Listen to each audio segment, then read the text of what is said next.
మరణ వార్త దేశం నలుమూలలా దావానలం వలె వ్యాపించింది.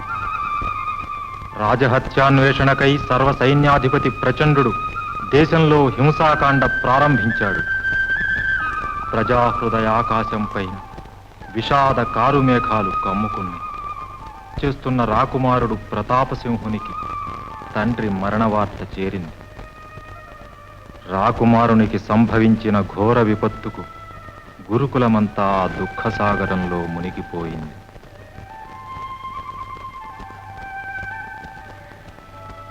ప్రతాప్, ధైర్యం వహించు నాయన. పితృశోకంలో మునిగి నీ కర్తవ్యాన్ని మరువు. భర్తృశోకార్తి అయిన నీ తల్లికి ధైర్యం చెప్పి ఎంత క్షోభించిపోతుంది.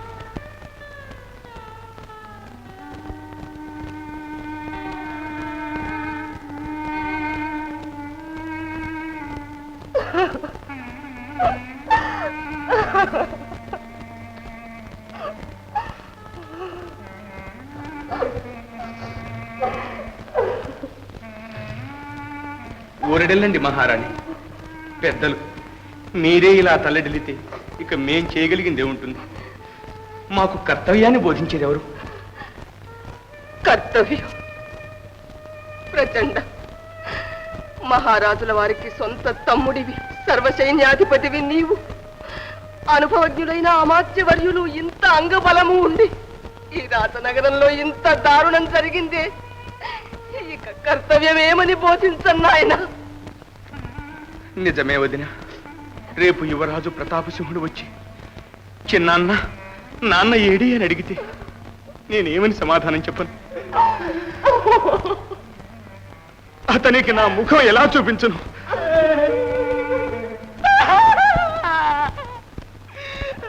భజరంగా ఊరుకో నాయన, ఊరుకో.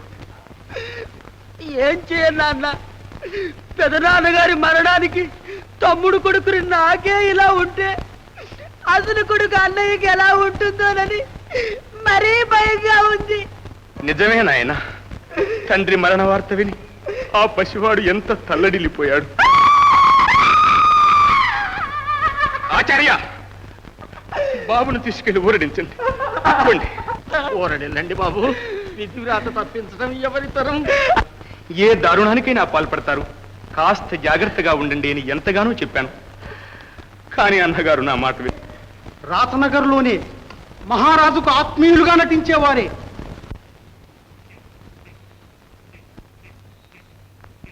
రాజకుమారుడు మీ వంతు జాగ్రత్త.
నీ పేరు తెలుసుకోవచ్చా?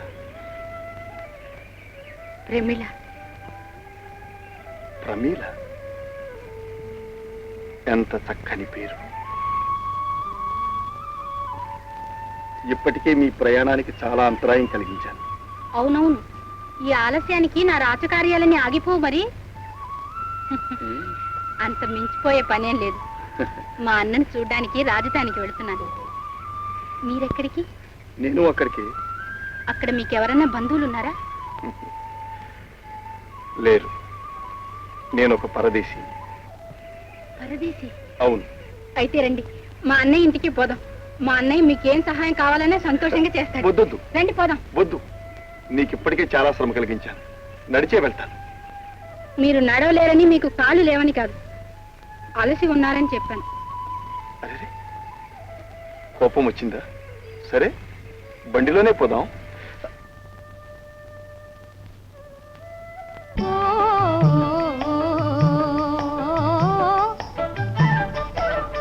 పొగడపొన్నల్ల పువ్వుల విడ పూల వీటిలో తుమ్మెదున్నాడా పొగడపొన్నల్ల పువ్వుల విడ పూల వీటిలో తుమ్మెదున్నాడా పున్న మామిడి కొమ్మల గూడ గూటిలోన గండు కోయిల లేడా పున్న మామిడి కొమ్మల గూడ గూటిలోన గండు కోయిల లేడా తుమ్మెదున్నాడా కులుకు బెళ్ళుకు గల కోడి ప్రాయపు కొంటివాడే ఎడనున్నాడో ఎక్కడున్నాడో నా చుక్కలరేడు ఎడనున్నాడో ఎక్కడున్నాడో చూడ చక్కని చుక్కలరేడు ఈడో జోడు కలిసినవాడు ఎడనున్నాడో ఎక్కడున్నాడో నా చుక్కలరేడు ఎడనున్నాడో ఎక్కడున్నాడో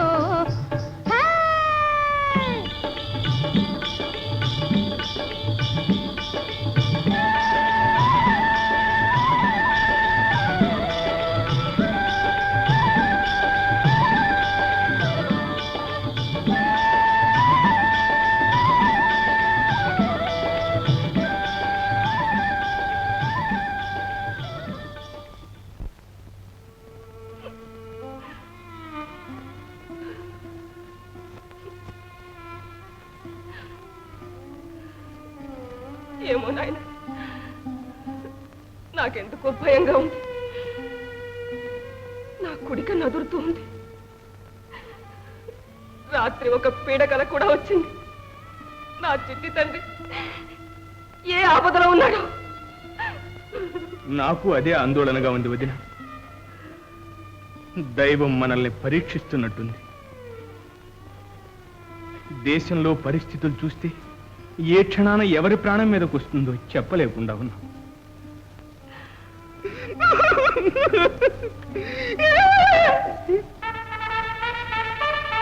శ్రీ శ్రీ శ్రీ ప్రతాపసింహుల వారు విజయం చేస్తున్నారు.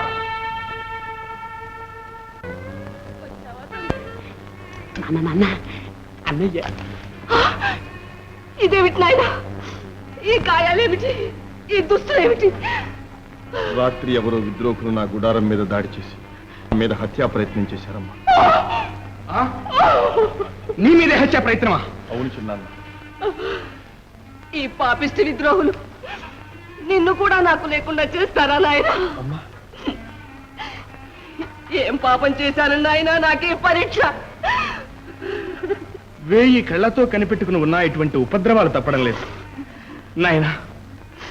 భగవంతుని దయ వల్ల ప్రాణాలతో బయటపడ్డావు. అదే 10,000. ప్రభు, దారుణం దారుణం! మహామంత్రుల వారిని ఎవరో హత్య చేశారు. హత్య? మహామంత్రుల వారిన? అవును ప్రభు, మేము వెళ్ళి చూసేసరికి మహామంత్రుల వారు పెద్ద రక్మడుగులో పడి ఉన్నారు. ఇదిగో వారి గుండెల్లో పొడిచి ఉన్న బాబు. ప్రభు భక్తి పరాయణుడు, పరమ శాంతమూర్తి. ఆ మహానుభావుని చంపటానికి వాళ్లకు చేతులు ఎలా వచ్చాయి? చూచారా? ఈ 2 కత్తుల మీద ఒకే చిహ్నం. ఆశ్చర్యం! మహారాజును చంపిన కత్తి మీద కూడా ఇదే చిహ్నం. ఈ అత్యాచారాలకన్నిటికీ వెనుక ఏదో రహస్య విద్రోహ కూట ఉంది. సందేహం లేదు. నా అనుమానమే నిజమైంది.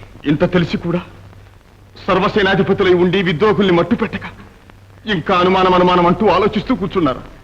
లేదు నాయన, ఆ ప్రయత్నం మీదనే ఉన్నాను.